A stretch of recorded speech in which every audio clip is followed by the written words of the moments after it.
গুৱাহাটীৰ লংকেশ্বৰ স্থিত পশ্চিম জালুকবাৰী শ্ৰী শ্ৰী দুৰ্গা মন্দিৰ প্ৰাংগণত ৩ এপ্ৰিলৰ ৫দিনীয়া কাৰ্যসূচীৰে প্ৰথমবাৰৰ বাবে অনুষ্ঠিত দুৰ্গতি নাশিনী শত্ৰু বিনাশিনী পৰম শক্তি শ্ৰী শ্ৰী আইতা শক্তি মহামায়া যজ্ঞৰ আজি নিশা সামৰণি পৰে ৩ এপ্ৰিলৰ দিনা পুৱা ৯ বজাত মহামায়া যজ্ঞৰ দুৱাৰ উন্মোচনেৰে কাৰ্যসূচীৰ শুভাৰম্ভণি কৰে প্ৰাক্তন উপাচাৰ্য ডক্টৰ দীপক কুমাৰ শৰ্মাই আৰু ধৰ্মধ্বজা উত্তোলন কৰে যজ্ঞ পৰিচালনা সমিতিৰ সভাপতি নীলমণি শৰ্মাই ৪ এপ্ৰিলৰ পৰা ৬ এপ্ৰিললৈকে দৈনিক পুৱা জাগৰণ বেদপাঠ আয়তীৰ নাম আহুতি প্ৰদান সন্ধিয়া আৰতি বন্তি প্ৰজ্বলন প্ৰসাদ আৰু ভোগ বিতৰণ আদি কাৰ্যসূচী অনুষ্ঠিত হয় যজ্ঞৰ আটাইকেইদিনতে ১ লাখ আহুতি প্ৰদান কৰা হয় আজি অন্তিম দিনা সন্ধিয়াৰে পৰা সত্যনাৰায়ণ পূজা অনুষ্ঠিত হয় আৰু তাৰ পিছতে নিশা প্ৰসাদ বিতৰণেৰে প্ৰথমবাৰৰ বাবে অনুষ্ঠিত যজ্ঞৰ কাৰ্যসূচীৰ সামৰণি মৰা হয় আনহাতে যজ্ঞৰ কাৰ্যসূচী সুচাৰুৰূপে সম্পন্ন হোৱাৰ বাবে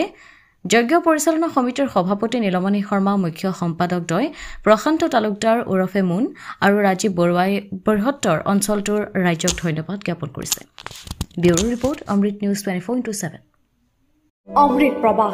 অসমীয়া সাপ্তাহিক কাকতৰ ডিজিটেল সংস্কৰণ অমৃত নিউজ সত্যৰ সন্ধানত অমৃত নিউজ